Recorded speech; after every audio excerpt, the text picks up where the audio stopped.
I'm learning every day, wishing I was younger, playing football still. Yeah, same thing here. I But wish I was younger, 10 years younger. I, You have no, that's the next equipment that would be to make you 10 years younger. yeah, actually, that would be the next step. Okay, first of all, Bram, welcome. We're going to speak a bit about force velocity. Thank you for taking your time, and appreciate you being here for us today. Yeah, Michael, you always know I'm always in for a good discussion with you. Eh? Sounds great. Sounds great. Let's have a fun chat and take it from there.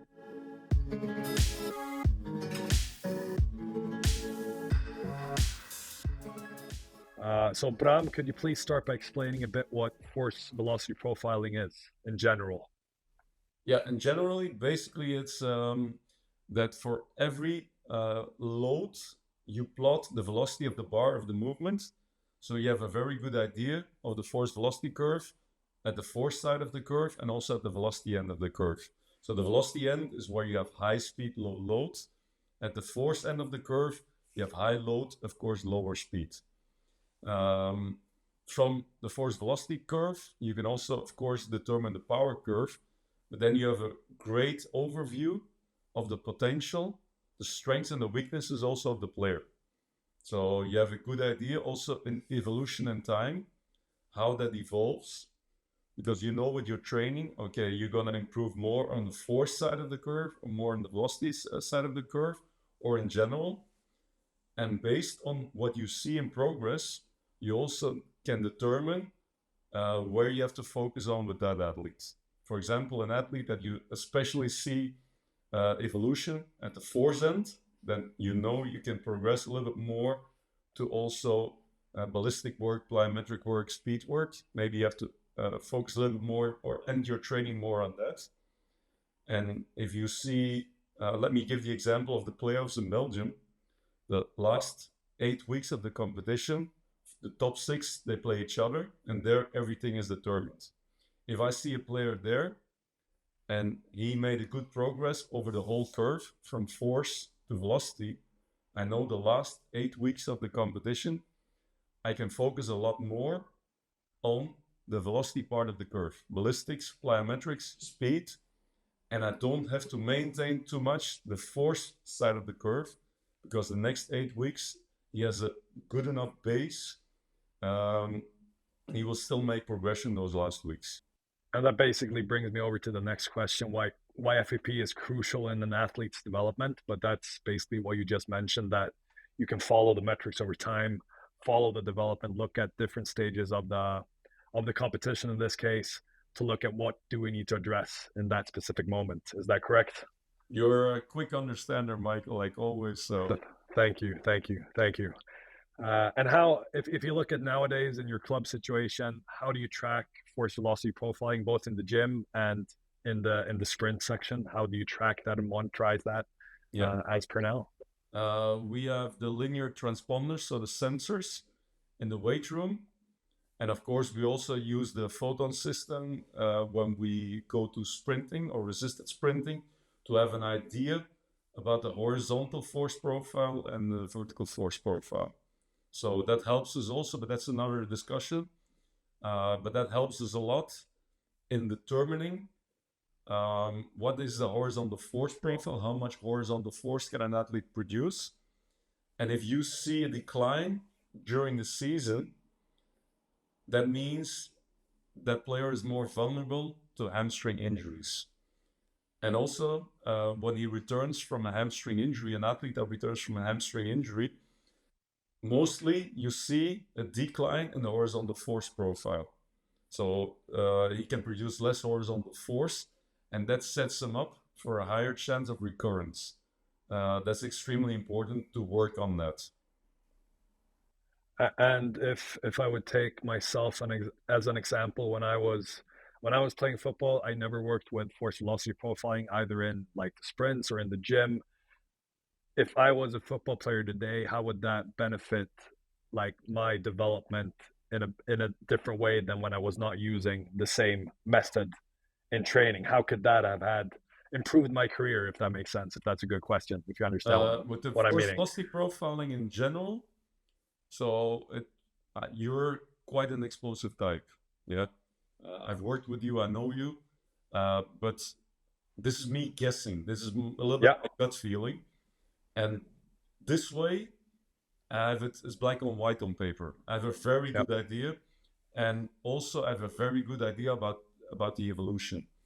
Force velocity profiling, I would also, if I work with you, I also use it to determine your neuromuscular fatigue. So that's also a possibility.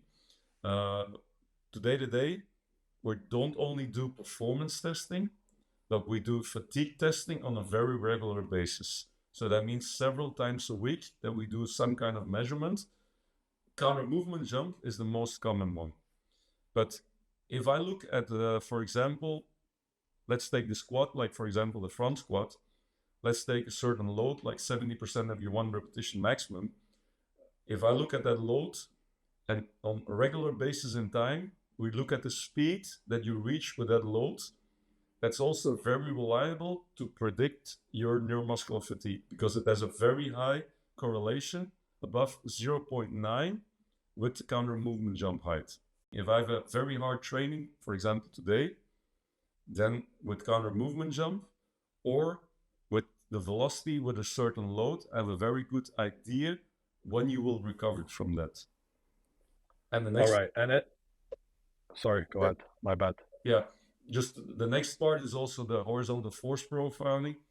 Basically the same thing. I would test that on a regular basis. And you know, I'm not a fan of testing sessions. I try to implement No. everything. Every training is a testing. So when we do regular resisted sprinting on a regular basis, then I have a very good idea of your horizontal force profile, of the capacity, your ability to produce horizontal force, if that increases or decreases.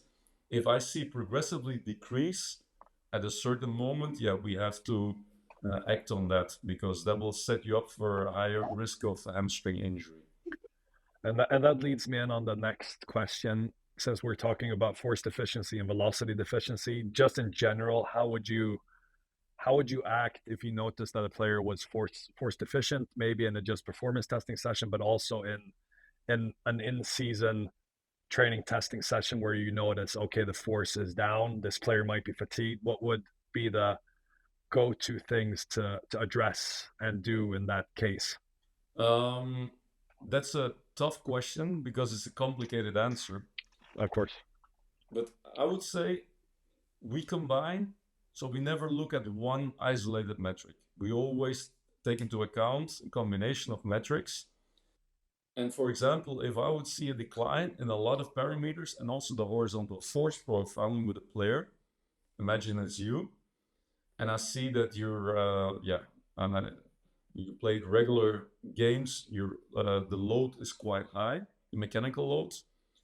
Sometimes it's not always that we have to train more, but that it can be neuromuscular fatigue and that we have to reduce the load a little bit, that we have to plan the load a little bit more smart. So for example, if you would see sometimes with a player where a lot of metrics are decreasing a little bit over a certain time period, that can even be just 10 days, that can be a sign of neuromuscular fatigue.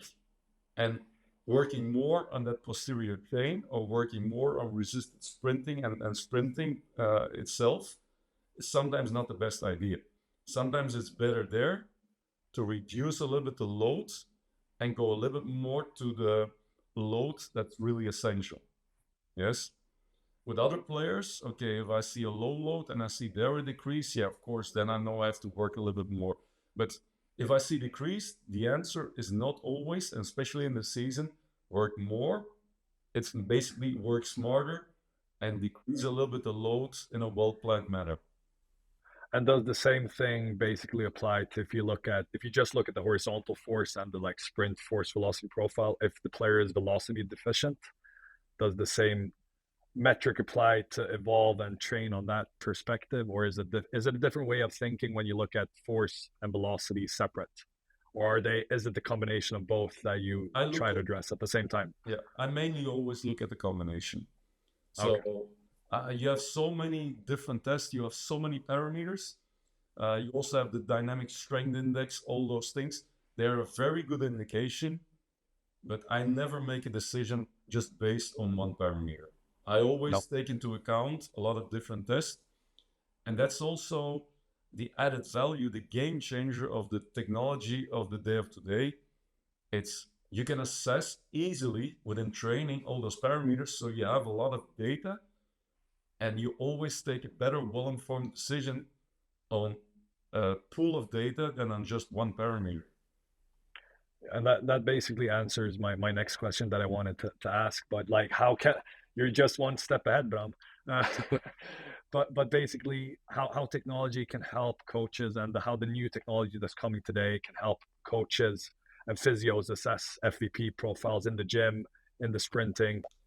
And using the technology, that's basically I integrate my testing into training. Every training session, I gather a lot of data. Basically, every training is testing. I think that was a big evolution.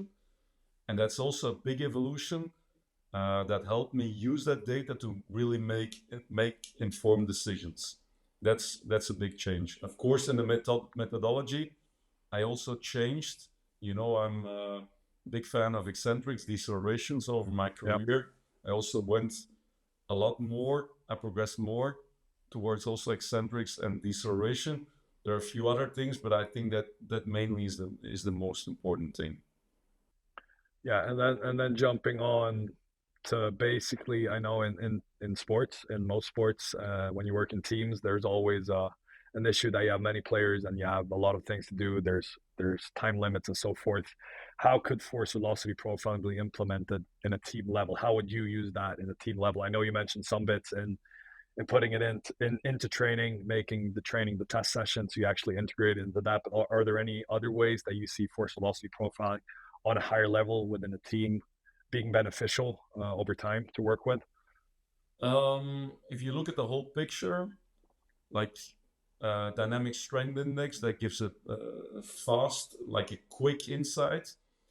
And basically every lower body strength exercise we measure. So there's we do the speed measurement, the velocity-based training, but you gather data. There you get a lot of information as well, also on neuromuscular fatigue, not only on performance.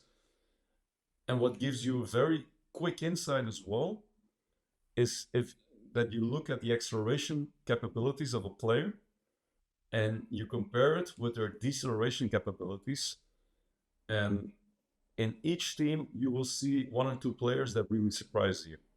That will have, for example, the brakes of a Fiat Punto on a Ferrari.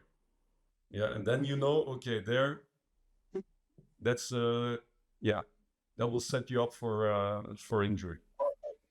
That was me when I was training, because when I was started training, that's why I would have needed you, Bram, when I started out, because no, it was only talk about acceleration and you have to be quick, but no one mentioned the actual deceleration part of it in that sense. I'm learning every day, wishing I was younger, playing football still. Yeah, same thing here. I But wish I was younger, 10 years younger. You have but no I think that equipment pretty there. much, You have no. That's the next equipment that would be to make you 10 years younger. yeah, actually, that would be the next step. Perfect, Bram. Thank you very much for your time. Appreciate speaking with you. We'll see each other next week in Ghent for a good course as well. And in the meantime, have a great week. Absolutely. Have a great week, Michael. And I'm really looking forward to Friday.